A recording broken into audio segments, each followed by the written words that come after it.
light isn't amazing in here. Oops. I hope everyone is well. I am hoping you are doing well this Blue Monday. It's certainly fairly lived up to the old greyness expectation here in Dublin anyway.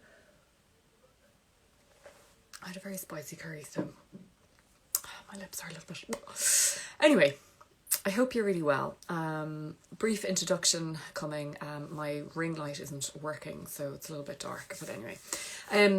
My name is Helen Plass. I'm a yoga instructor specialising in pre and postnatal. I do a lot of work around active birthing, empowering women on their labour and birth journey and all through their pregnancy and then the early stages of motherhood. I'm a mum to 3 young boys too. So what I wanted to do is talk this evening around... Hi guys, talk this evening around hormones. So I'll just wait for another minute or two. I know some people are going to watch this back. What I would suggest is I would love to have this as interactive a session if you're watching it live. I know obviously this time doesn't suit everybody. If you want to come on and ask questions, there is a way, either just typing in the box, there is a little question box. So if you have a specific question, you can ask to join live and come on that way. Really informal, obviously. You can ask to come on live, or if you don't want to come on live, just type question in the comments box. And I will just go through, I plan to be on for about half an hour. It might be 10 minutes if there's no questions, whatever. And then if there are other birth workers who are watching live as well, if you want to come on, that would be fab, and ask, or maybe share your own experiences yourself. So hi Adele, Anya, Aisling, I hope you're really well. So any questions, I was always kind of instilled the belief that there is no such thing as a stupid question, just a stupid answer. And I'm a big believer in that. I'm going to see if I can get this light working a little bit better. So even if you think I have actually no idea what she's talking about, then I'd really urge you to ask, because it's likely that if you were thinking whatever question you're thinking of, then it's highly likely that there are lots of other people thinking the same thing. So I'm going to get onto it now in a second. Let's see if I can get this light working. It may or may not.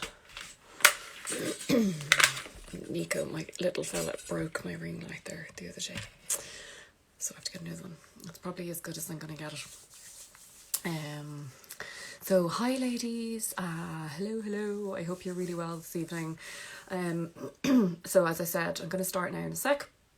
Anything that you have questions about, no matter how stupid you think they are in your head, please just ask, okay? I would so much rather you just ask the question and then I can help you as best I can. So whether it's going to be specifically related to the hormones of birth, or if you have another question about labour and birth, please ask. And as I said, you can do that either the question box, comment, I should be able to see it pop up. So I want to start around something that kind of struck me, particularly I've been teaching empowering birth workshops on weekend courses all online, and there's a lot of I've been surprised quite recently how people's understanding of how your hormones pretty much can dictate to a large extent how your labour can progress. Hi Kate, hi Elise, hi Jen, not sure the Roz, Roisin I think. So there are lots of different hormones that are happening, are all secreting in your body during your labour, but there are, I suppose, 3-4 main ones: oxytocin, adrenaline, and your endorphins. There's also prolactin, which prepares the breast for breastfeeding, but I'm going to talk about predominantly oxytocin, adrenaline, a little bit on your endorphins.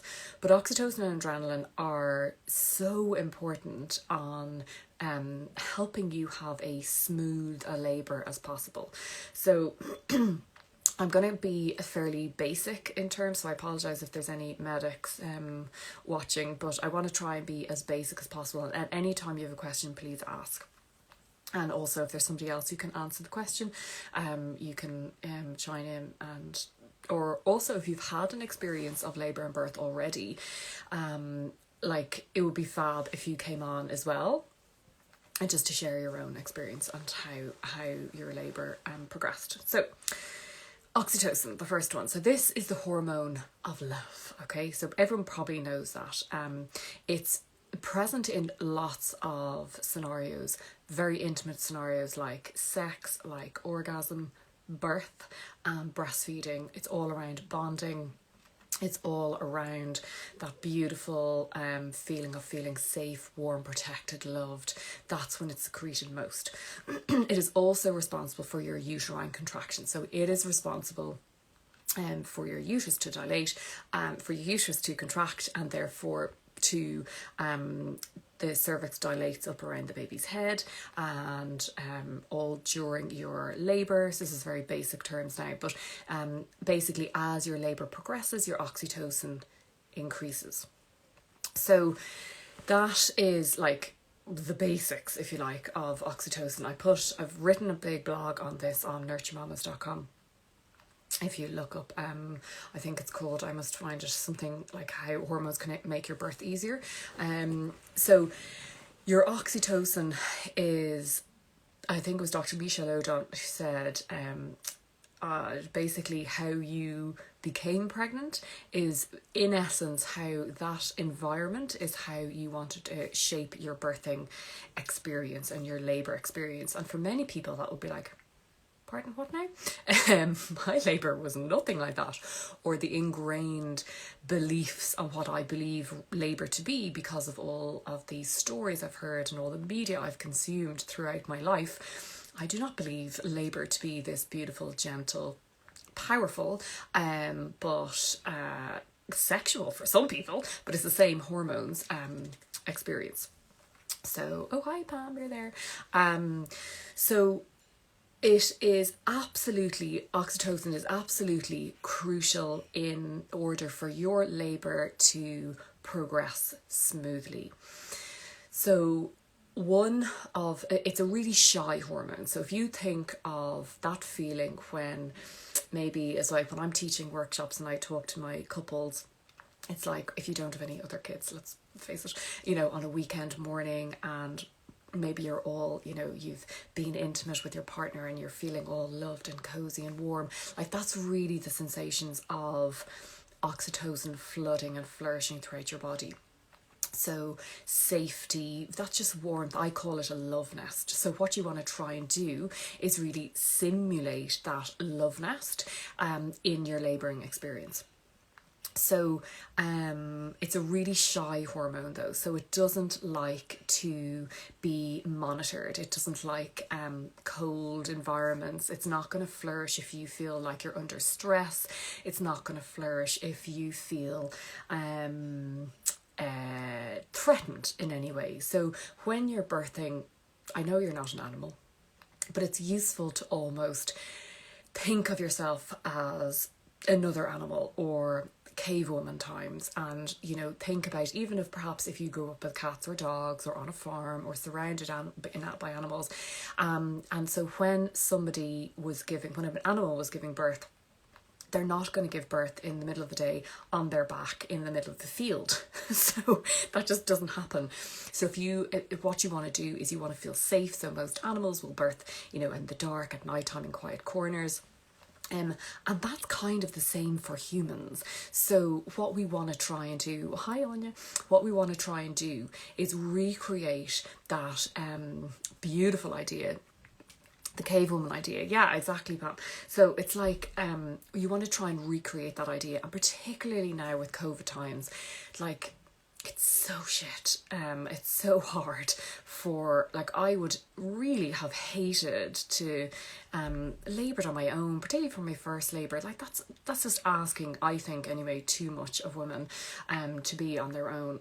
So enormous strength to anyone who's pregnant at the moment. I just have such admiration. You're absolute rock stars. So oxytocin there, you very much want to have all that oxytocin flooding through your body. So some things that can make it reduce would be when you, as I said, don't feel comfortable, when you feel like slightly threatened. So say, for example, you transfer from your home into your hospital, that sensation of even a lot of excitement can raise your adrenaline levels, which we're going to come on to now in a second. But so for oxytocin, it other things like you're being observed, or people are asking questions of you while you're in labour. Maybe there are too many other people in the room. Your birthing environment isn't that love nest. You're feeling a little bit anxious, and you're allowing adrenaline to come into your body. So one of the ways, hi Sinead, one of the ways that oxytocin is sure to slow down is in the presence of adrenaline. So if almost you imagine like an old school weighing scales, you can't really have really high oxytocin and really high adrenaline. So one of them is going to outweigh the other one. So what we want to try and do is have oxytocin levels super high all throughout your labour until the very end stages of labour, which is when adrenaline will fly in and you need that in order to get the baby to come out, basically, in layman's terms.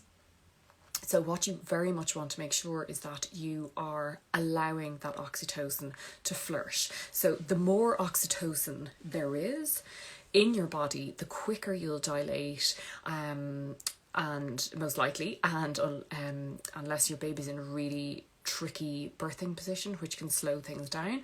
But for the vast majority of low risk labours, the more oxytocin there is, the more oxytocin there is. So there's also receptors throughout your body, so all around the cervix. So when your baby's head physically pushes down onto your cervix, and more basically their receptors are sent to the brain to say release more oxytocin, release more oxytocin.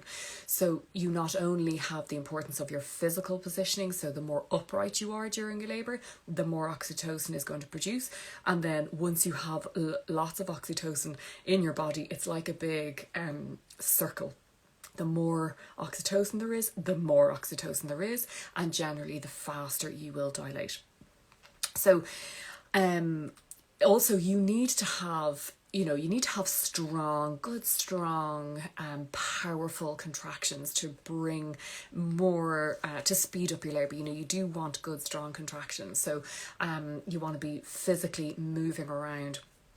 You want to allow that baby to press down onto your pelvis. You want to have the pelvis in a free position to move around, so that baby can navigate into an easier birthing position.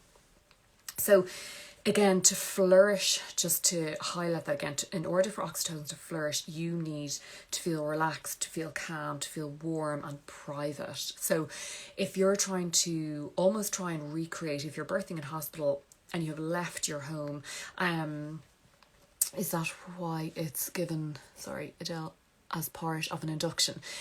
Yes, so basically synthetic oxytocin, it's a great question. Synthetic oxytocin is called Syntocin or Pitocin in the States, and it is trying to, in an induction, it is one of the ways of inducing mother. So it starts off low and then it will be increased during your induction to try and simulate how a natural labour would progress. So that is the role of oxytocin in the body for pregnancy and for labour in a basic description.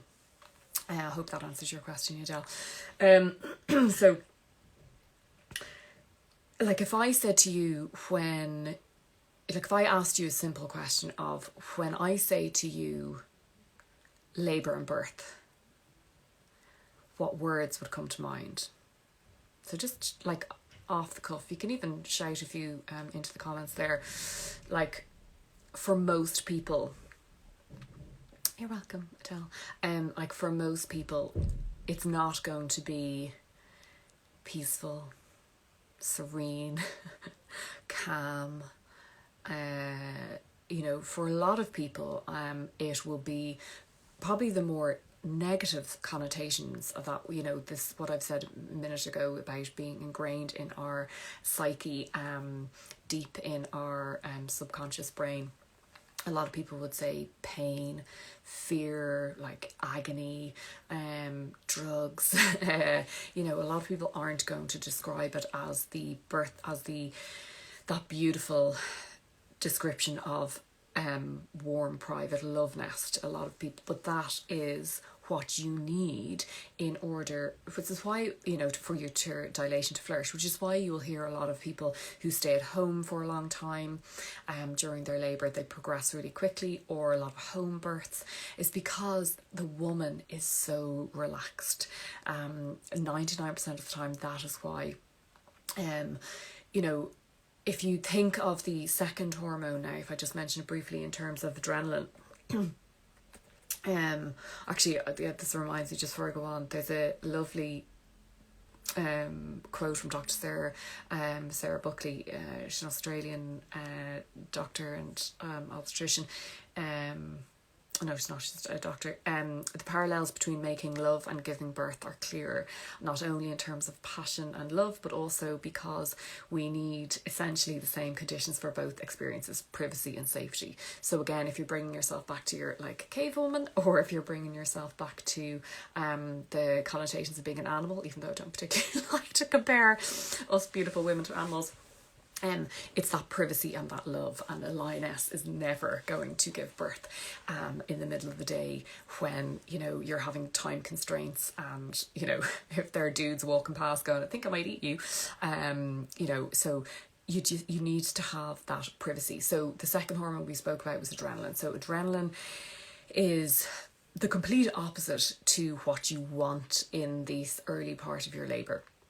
So what you ideally want in your labour is the beautiful, calm, relaxed woman who feels really private, everything's safe, warm, content, happy.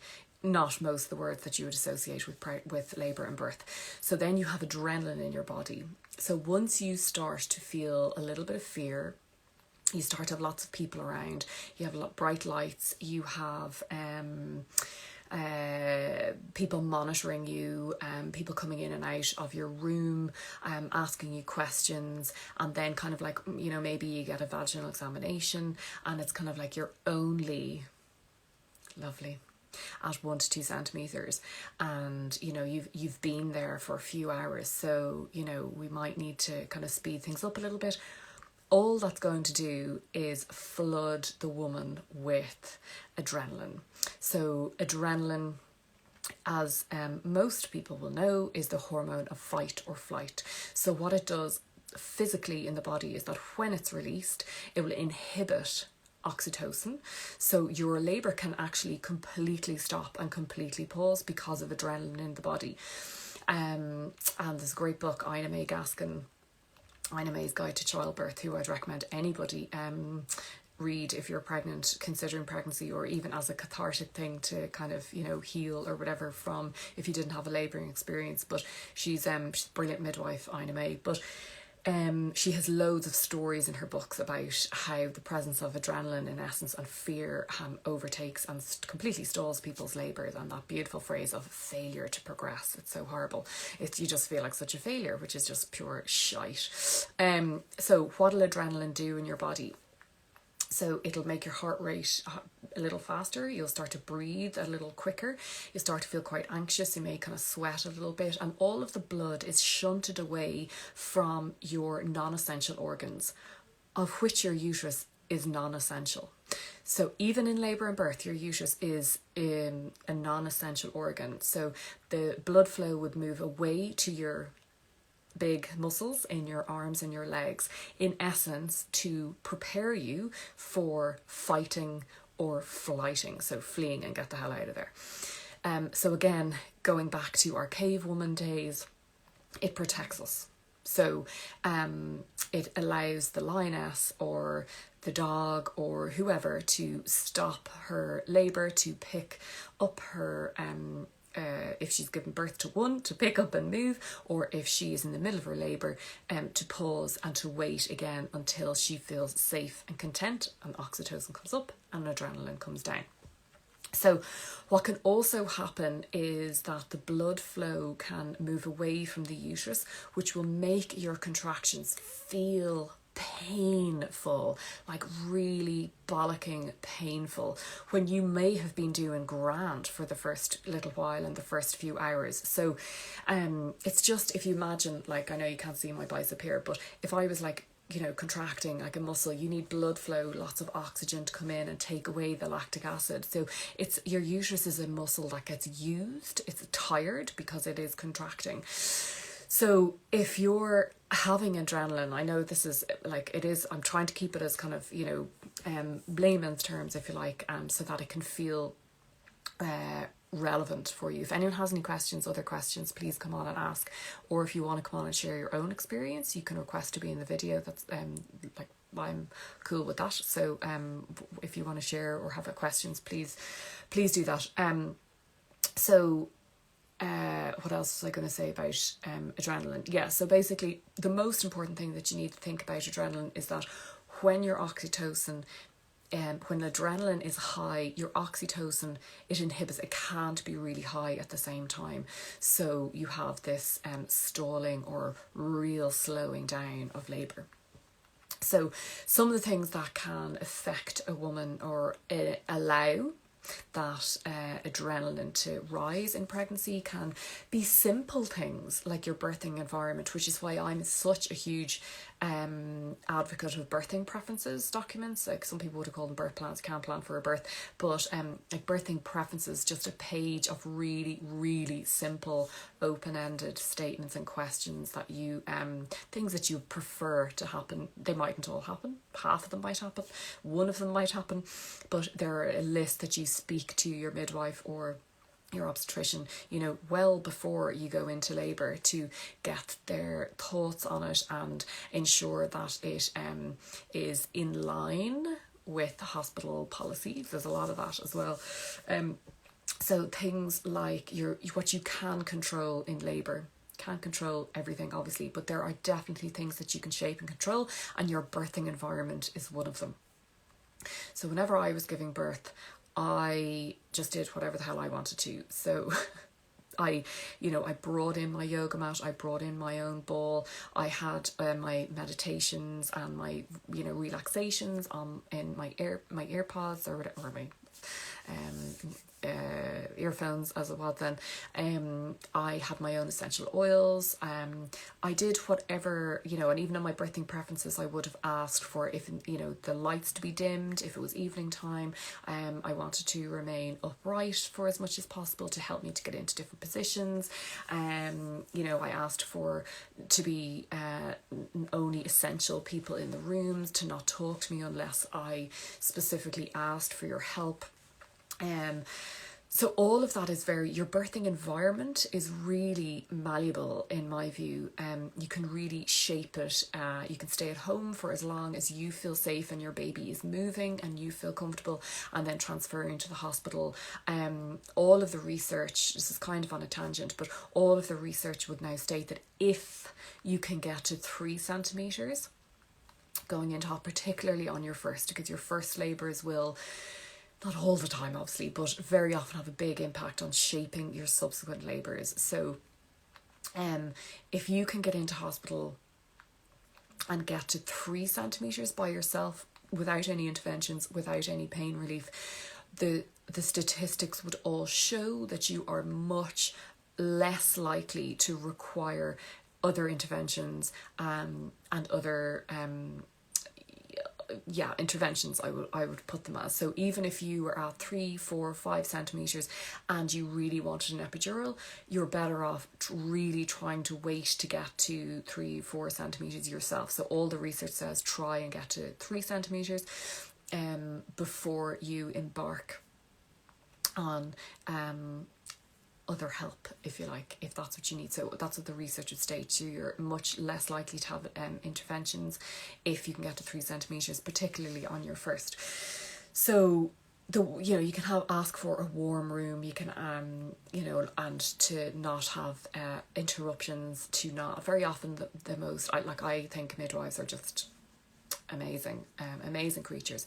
Very often the most experienced midwives will actually be really quiet, and they'll just observe. They do everything that they have to do, and then in terms of you, they will observe a lot of how you're from talking to lots of different midwives, and I've trained with different midwives. They'll observe your sounds, the way your body's moving, and obviously help you to get into different positions if you need to. So you don't want to, ideally, the things that are going to, increase the adrenaline will be all those kind of time pressures, or, if you don't dilate more, we might have to help you along with a bit of syntocin, which is the synthetic oxytocin. Woo! Synthetic oxytocin. So, or to augment your labour in different ways. So that is the main part. You also have your endorphins. So endorphins are your body's natural painkillers. So they are, they're basically our friends. So they are released during exercise. And they're released in the body's natural response to pain. So they are in the same category as other opiates like morphine, heroin. So when you are in your own flow, and when you aren't taking other, drugs in your labour, you have your own drugs. And that is why a lot of women go, Jesus, how could you have a drug-free birth? It's because if you allow yourself to dilate, you are allowing all that oxytocin to flow, you're allowing yourself to be really calm, those endorphins will rise in your body. They rise naturally throughout the end of your pregnancy. And so you've all these beautiful natural painkillers flooding through your body. Like heroin, morphine, so it's kind of strong. And it's also present in breast milk. And it can give a labouring woman that kind of, I call it labour land, that kind of euphoric, you feel like you're in another world when you go through a labour. You could really do when I've had 3 natural births, and like you do feel like you're in another planet a lot of the time. And these are all of these amazing hormones that are flooding your body. So your body is designed to allow you to give birth in the most natural way.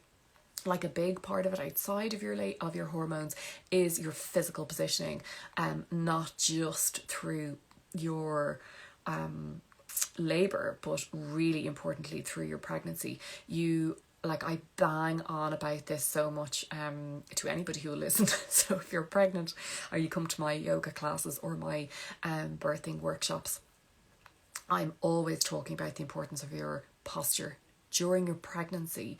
So to help baby get into a good birthing position, you want to try and allow their heaviest part of the body, so the back of the head, the spine, to fall forward. So you should be thinking about helping gravity to do that. So you should be trying to get into those forward leaning positions during a lot of your pregnancy, particularly in the 3rd trimester. So, sitting on a ball, so that your back isn't slouching. So you're allowing babies, you want them lying. My pelvis and my babies are inside a box that I have my phone on, so I can't show you. But if you are interested, I do on my website on NurtureMamas.com. I have an active birthing positions workshop that I ran a couple of weeks ago. It was last month now, recorded as a digital project, and that's talking all about how to get baby into an optimal fetal positioning. So it's all around OP babies or LOA babies. It's basically the occiput, put my teeth back in. The occiput bone is the bone at the back of our head. You want that facing anteriorly for the baby. So basically the occiput bone and the back of their head facing forward, which means that their back of their head and spine should be falling forward. And that whole workshop is around how to do that during your pregnancy. So what you want to try and, because if your baby isn't in an optimal position, your uterus needs to turn it, for want of a more medicalized description. So you're turning your baby from maybe an OP position, so they're occiput posterior, so they're looking out at you, lying back to back. Most of those babies will turn during labour, but it's, you know, not all the time, but a lot of the time it takes a lot longer, because the baby is trying to turn all during their labour, which can lengthen labour. Again, like, that is a massive generalization, but it is for a lot of women with OP, with occiput posterior babies, that they're lying sunny side up, they're looking out and they're weighing onto your back, which can lead to very more painful pressure on your back during your labour, and very often slower labours, because the uterus has to do the job trying to turn that baby to so that the baby's back is facing forward. I hope that makes it clear. And all of that takes contractions, and all of that takes work, and all of that takes tiredness out of the mum. So if you went into labour when your baby was already in a good birthing position, you can really speed things up. And then if you understand the importance of oxytocin, allowing it to flow, and allowing your hi girls, hi Katrina, Kira, Karen. So if you were trying to, you know, allow yourself to have that fast and natural birth as possible, having baby in a good birthing position at the start of your labour is very beneficial. So I'm digressing a little bit, but we were talking about endorphins. So endorphins are our natural painkillers. As I said, it's present in breast milk as well. And baby, after a first feed, if you do decide to breastfeed, they can have that, you know, complete milk coma as well, because endorphins are actually present in breast milk for several hours after the birth. I'm trying to think what else there was. I've made a few notes. Yeah, I think I'd said it already about endorphins helping prepare the breast via another hormone called prolactin to get ready to for breastfeeding as well. So yeah, just to kind of finish up, to wrap up, so I wanted to do about half an hour, so I'll take any other questions that you have in a moment, but basically to try and summarise that, you want, like, in as basic terms as possible, you want to have your oxytocin levels high. So how do you create that really relaxed mama? So in my third birth there, my youngest son is 2, well, he'll be 3 actually in a couple of months. But I had the most beautiful labour with him, and then 6 minutes of kind of hairiness at the end, which just shows you how quickly labour can change in birth sometimes. But like, it was so beautiful. Hi ladies. It was so beautiful. I was so relaxed. You know, I knew I was going to have a fast labour. Most likely it was my third child. You know, hi Miriam.